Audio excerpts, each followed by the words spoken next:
आजाद हूं मैं, ये खास पेशकश है मोदी केयर के 25 सालों की कामयाबी के जश्न की। इस मौके पर हम आपको दिखा रहे हैं हिंदुस्तान के आम लोगों को मिली असली आजादी की बेमिसाल कहानियां। पिछली कड़ी में आपने देखा सोच बदलो, खुद को बदलो, दुनिया बदलो। ट्रू आज़ादी लेने के लिए सोच बदलनी पड़ती। जो जिंदगी में करना चाहें वो करने की आज़ादी, जो पाना चाहें, जो बनना चाहें वो बनने की आज़ादी, बस ये ही है लिविंग द मोदी वे। अगर आप ये बिजनेस पार्ट टाइम में भी करेंगे, in the next 3 years you don't have to work for the rest of your life. पानी के पाउच बेचने वाला बच्चा 5 से 6 लाख रुपया महीना कमा रहा है। तो ये जिंदगी जीने का नया तरीका है आजाद हूं मैं। अब आगे देखिए। अब हम आमंत्रित करेंगे संजय बगाड़िया साहब को मंच पे। आप हमें ये बताइए कि एक अमीर मारवाड़ी परिवार में आप जन्मे, आपके परिवार के पास रुपया, पैसा, हर सुख सुविधा पहले से थी, फिर आपको किस ऐसी चीज़ की तलाश थी जो आपको मोदी केयर में लेकर आई? समीर जी तो बोलते हैं हर एक घर में मुश्किल होती है। तो पैसे थे, गाड़ियाँ थी, मकान था, लेकिन आज़ादी नहीं थी। और जब आपको आज़ादी नहीं रहती ना, अपने मर्जी से जीने की आज़ादी, तो ज़िंदगी घुटन बन जाती है। और मोदी केयर तो जी मैंने नहीं खोजा, वो तो बाय चांस आ गया। It was not by choice, it was by chance. आप बोलें फिर तुमने किया क्यों भाई मोदी केयर? तो देखिए, मोदी केयर प्रोडक्ट यूज़ किए, उसकी प्रोडक्ट बहुत बड़ी ताकत है।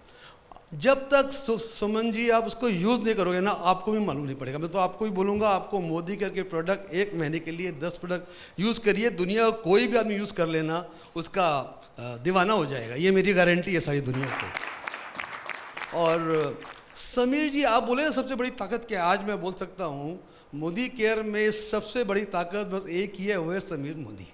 किसी के पास समीर मोदी नहीं है। और मेरी ज़िंदगी का एक ही मकसद है, हम घर घर में आज़ादी लेके जाएंगे, कोई हमें रोक नहीं सकता। यानी आपकी भी लाइन है कि हर हर मोदी घर घर मोदी। हर हर मोदी घर घर मोदी होना ही है, उसको कोई रोक नहीं सकता है। समीर जी, इन सब लोगों की कहानियां सुनकर ये लग रहा है कि इनकी ज़िंदगी में तकलीफ़ें भी रहीं, खुशियां भी हैं। How do react to it? मेरा तो एक ही विचार है कि ये लोग इस सफ़र, और जो लोग हैं इस सफ़र में ना जाए, उनकी ज़िंदगी में कठिनाई नहीं आए। चाहे आप हो, चाहे मैं हूँ, फ़र्क नहीं पड़ता। कभी ना कभी ज़िंदगी में हमारे सपने टूटे हैं जी, और मैं चाहता हूँ कि वो सपने ना टूटे। और अगर मैं मोदी केयर और मोदी केयर परिवार उनके साथ जुड़ा रहे और कहे कि आपके सपने पूरे हो सकते हैं, हम उन्हें पूरे करा पाएँ, तो लगता है कि ज़िंदगी का जो मकसद है वो पूरा हो गया। Thank you, thank you, thank you so much Sanjay ji, बहुत बहुत शुक्रिया आपका। And now, ladies and gentlemen, please give it up for 2 of the most staunch Modi Careans, Jishad Bakkar and Dinesh Narayan. If I'm not mistaken, आपके पिताजी की एक बीड़ी की factory? बीड़ी की फैक्ट्री नहीं है, एम्प्लॉय है। Okay. My father was a BD worker and just having 4th standard education. My mother also. They're having 7 children, and of course my dream was very limited. Either you can go to a government job, or you can go to a private employment, or you can go to abroad and settle. This is a scenario. So I think from my childhood period, I'm a dreamer. So then I started training programs, that means be a motivational speaker. And fortunately, I knew the power of direct selling.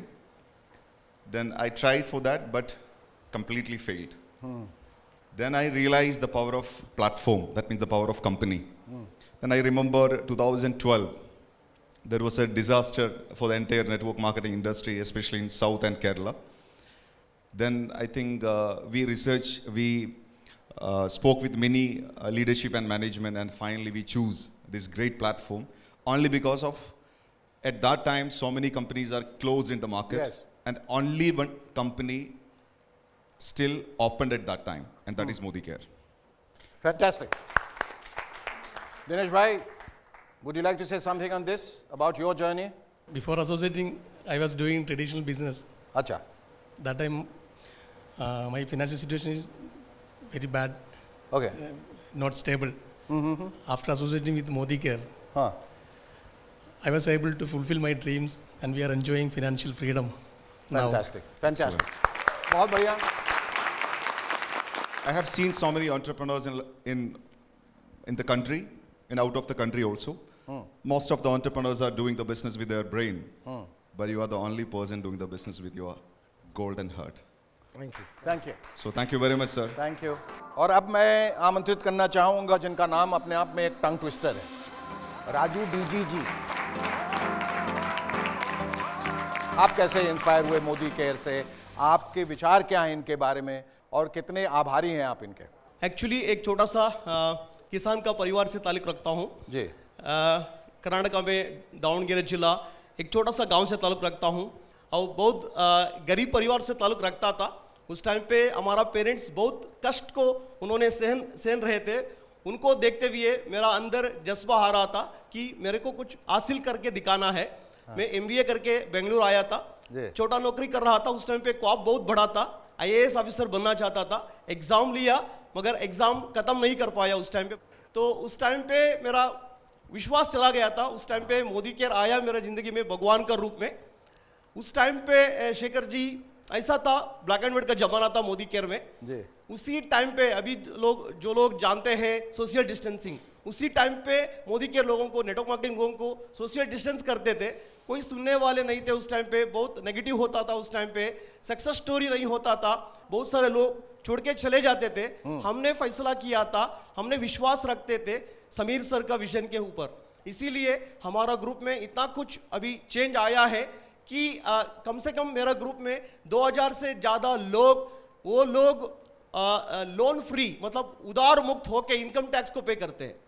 और ये तो शुरुआत है sir. Modi care अगर समझ में आया तो भी कर लो, समझ में नहीं आया तो भी कर लो, पसंद आए तो भी कर लो, पसंद नहीं आए तो भी कर लो. यही फ्यूचर है. लाखों करोड़ों लोगों के घर में आज़ादी होगा और सब लोग आज़ाद होकर रहेंगे. विश्वास रखिए, डटे रहिए, कभी छोड़ने का नहीं. ठीक है. आपकी कहानी सुनकर हम सब बहुत इंस्पायर हुए हैं. समीर जी, 2 शब्द इनके बारे में. राजू जी जो हैं हमारे सबसे पहले कंसल्टेंट बने साउथ इंडिया में. अच्छा.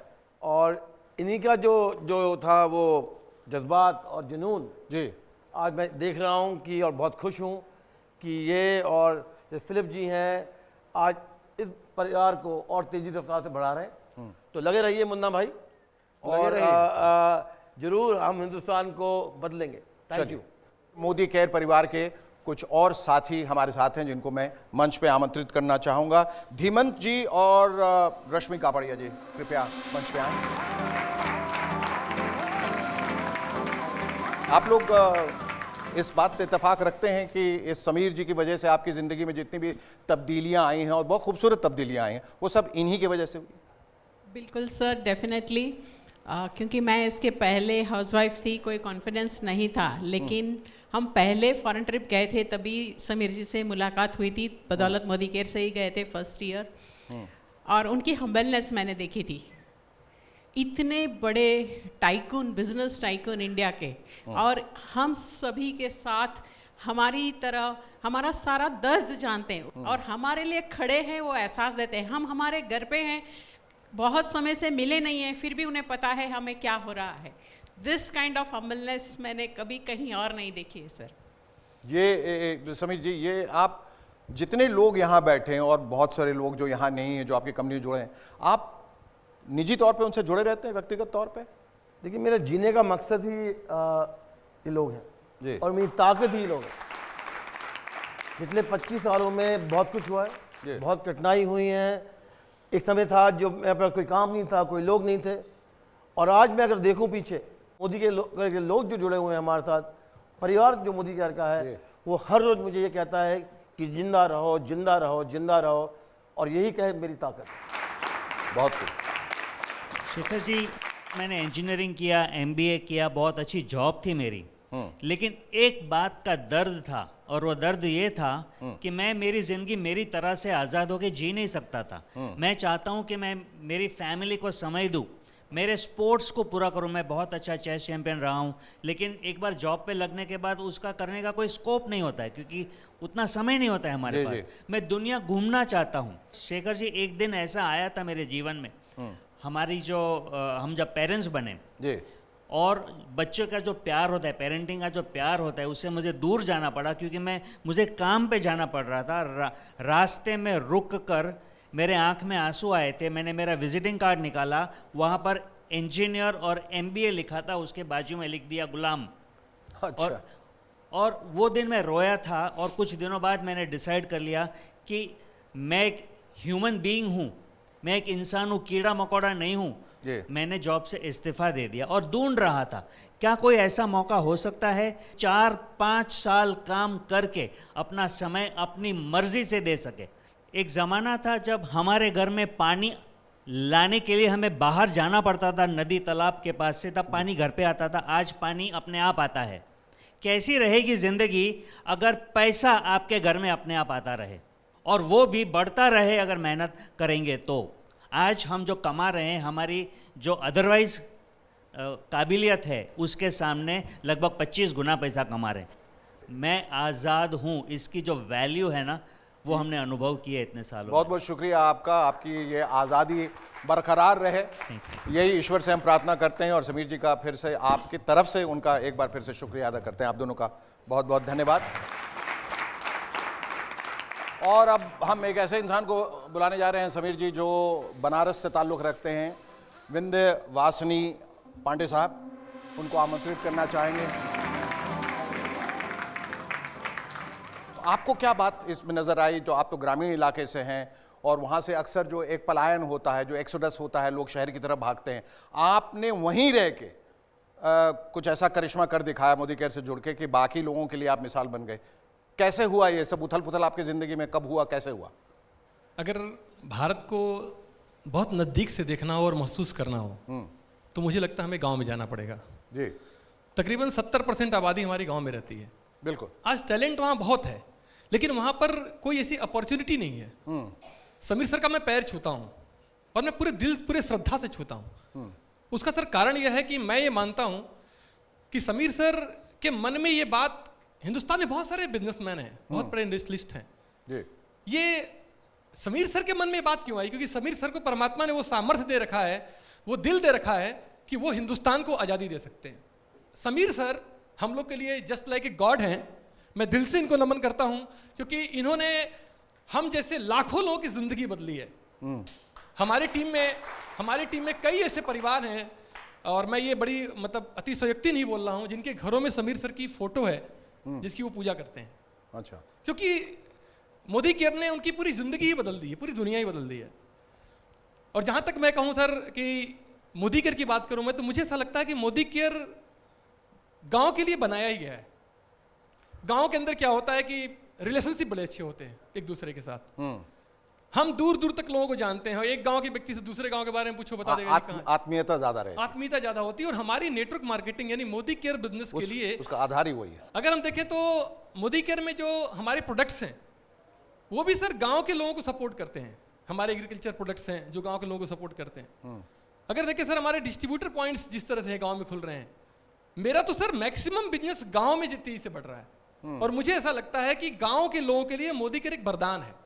और समीर जी, आपसे भी ये प्रश्न है कि ऐशो आराम, दौलत, शोहरत, कामयाबी सब कुछ आपके पास था, फिर इतनी सहजता, इतनी सरलता अपनी ज़िंदगी में, जहां आप लोगों को अपना लेते हैं, गले लगा लेते हैं, उनका विश्वास आप पर अचानक से जो है बढ़ जाता है। ये जो प्यार है, दुलार है, ममत्व, ये कैसे, कहाँ से आता है? इसका स्रोत क्या है? ये भगवान की कृपा है कि मुझे सब कुछ देकर भी मोदी का परिवार को जोड़ा। क्योंकि मुझे लगता है कि जो प्यार यहाँ मिलता है वो अपने परिवार से भी नहीं मिला, तो इसका मैं बहुत शुक्रिया अदा हूँ। और रही पांडे जी की बात, मुझे मालूम है जब मैं वापस आया और मैं वाराणसी गया, पांडे जी मुझे मिले तो बड़े दुखी इंसान थे। कहा कि मुझे बहुत कठिनाई हुई हैं, बहुत ठोकर खाई हैं, फिर भी मैं यहाँ लगा हुआ हूँ, कंपटीशन मुझे तंग कर रहा है, लोग ये कह रहे हैं, वो कह रहे हैं। तो मैंने सर एक चीज़ कही कि टिके रहो, और आपके जो विश्वास है उसी विश्वास से हम मोदी केयर आगे बढ़ाएंगे। आज मैं बड़ा खुश नसीब हूँ कि सिर्फ इन्होंने जो टिके नहीं रहे, पर वाराणसी में और वाराणसी के द्वारा इन्होंने पूरे देश में आग लगा दी। तो ये मोदी जी की ताकत है। आपने जो समीर जी कह रहे थे, आपने जो आग लगाई है, हम ईश्वर से यही प्रार्थना करेंगे कि वो आग कभी नहीं बुझे। आपका बहुत बहुत शुक्रिया। और अब मैं आमंत्रित करना चाहूँगा अक्षी दत्ता और दिग्विजय सिंह।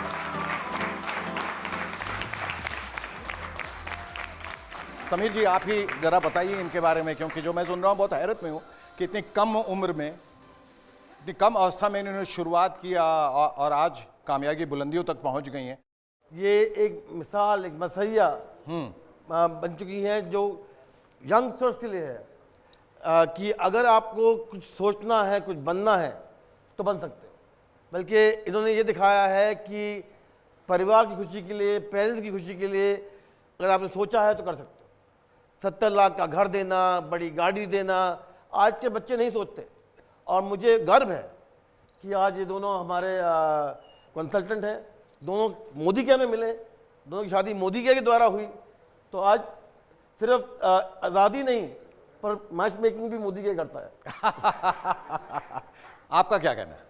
मेरा कोई इंटरेस्ट नहीं था, मैं कॉलेज में पढ़ाई कर रही थी, और कॉलेज में जब मतलब मुझे ये पता था कि ये सब बेकार के काम होते हैं, इसमें कुछ नहीं रखा होता। और पापा बोलने लगे तू कर ले। वो ना कोई बड़ा सेमिनार अटेंड करके आए थे, सुरेखा मैम को सुन के आए थे, तो उनमें तो एकदम ना भूत चढ़ा हुआ था मोदी केयर का, और मेरे को बोले तू कर ले, मैं तो तेरे को बता रहा हूँ, और बहुत अच्छा अपॉर्चुनिटी है, तू कर ले। तो मैंने कहा चलो ठीक है, मतलब पापा के इंसिस्ट करने पे मैंने स्टार्ट कर दिया। और जब स्टार्ट किया तो क्या हुआ कि बहुत सारे चैलेंजेस आए स्टार्टिंग में, लोग मना करते थे, भगा देते थे। कभी कभी मैं मीटिंग करने जाती थी और मुझे अंकल चिप्स दे के बिठा देते थे कि बेटा आप जाओ साइड में बैठो। कहीं मायूसी नहीं होती थी? सर बहुत बार होती थी, रोती थी मैं, अपने अपलाइन से जाके शेयर करती थी, मनोज मलिक सर और सारिका मैम के आगे रोती थी।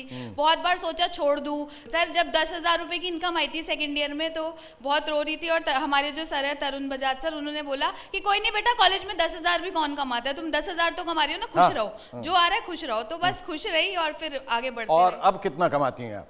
सर अब 50,000 रुपए एक दिन का, बहुत अच्छा चल रहा है। जैगवार कार अचीव कर चुकी हूँ, और बहुत जल्दी एक और लग्जरी कार लेने वाले हैं, वो हस्बैंड बताएंगे कौन सी है। और सर 9 फॉरेन ट्रिप्स ले चुकी हूँ। और आप चुप चुप से क्यों बताइए कि कैसे इनका चुनाव किस आधार पे हुआ है, कि ये खूबसूरत हैं, जवान हैं, या 15 लाख रुपए महीना कमाती हैं इस वजह से? हम दोनों पुराने दोस्त थे, तो फेसबुक पे काफ़ी सालों बाद बातचीत हुई। अच्छा। तो फेसबुक पे अक्षी ने अप्रोच किया था इसी बिजनेस को लेके, तो मैंने साफ मना कर दिया अक्षी को। दिमाग में एक चीज़ थी कि तू एक अच्छे परिवार से बिलोंग करता है, ये साबुन पाउडर तेल का काम नहीं करना, घर का नाम खराब हो जाएगा जी। तो अक्षी ने मेरे को बोला जयपुर में एक इवेंट है वहाँ चल, उसके बाद मैं तेरे सामने मोदी केयर का नाम नहीं लूँगी, तेरे को करना है नहीं करना वो तेरी चॉइस होगी। तो मैं जयपुर में उस इवेंट में पहुँचा, वहाँ देखता हूँ कि वहाँ एक नहीं, दो नहीं, 50 लोग आके स्टेज पे बता रहे हैं मेरी इतनी इनकम है, मेरी इतनी इनकम है, मैं जैगुआर गाड़ी ले चुका हूँ, मैं फॉर्च्यूनर गाड़ी ले चुका हूँ, मैं ऑडी गाड़ी ले चुका हूँ। मेरा तो वहाँ पे दिमाग खराब हो गया, यार ये क्या चल रहा है। तो वहाँ से मेरे दिमाग में ये चीज़ आई कि जब 50 लोग कर रहे हैं तो सही होगा, अक्षी ने भी जैगुआर ले ली, तो ये कुछ ना कुछ है इसमें। वहाँ से आती मैंने अपनी नौकरी छोड़ी थी और इस बिज़नेस में आ गया था, फुल टाइम इस बिज़नेस को किया फिर। राइट। तो अब दोनों मिलके आप आगे बढ़ेंगे और लोगों को इसी तरह से इंस्पायर करते रहेंगे। समीर जी के बारे में क्या कहना है आपको? सर के लिए बस एक चीज़ बोलना चाहूँगा, हाँ। Sir I love you. I love you too ji. Sir we love you. I love you and the country loves you and everyone loves you, क्योंकि जो आपने किया है अपने बलबूते पे किया है, एक मिसाल कायम की। Thank you so much for coming here. Thank you. Thank you. कल मैंने और मेरी मदर ने एक BMW खरीदी और बहुत सिंपली कह दिया कि जब मैं 27 साल की थी मेरे पास लूना थी, तेरे पास BMW है। ये चेंज जो है ये मोदी केयर लेकर आ सकता है परिवारों में। जो सपने देखे थे यहाँ पर सर वो सब पूरे हो रहे हैं। एक बाइक चलाने वाला व्यक्ति 72 लाख की BMW चला रहा है सर। मकसद ये है कि 2025 तक हम 1 लाख परिवारों में कम से कम 10,000 रुपये महीने की इनकम मोदी केयर के थ्रू पहुँचाएँ और उनकी ज़िंदगी में न सिर्फ फिजिकल बल्कि mental, spiritual and emotional wellbeing लेकर आएँ।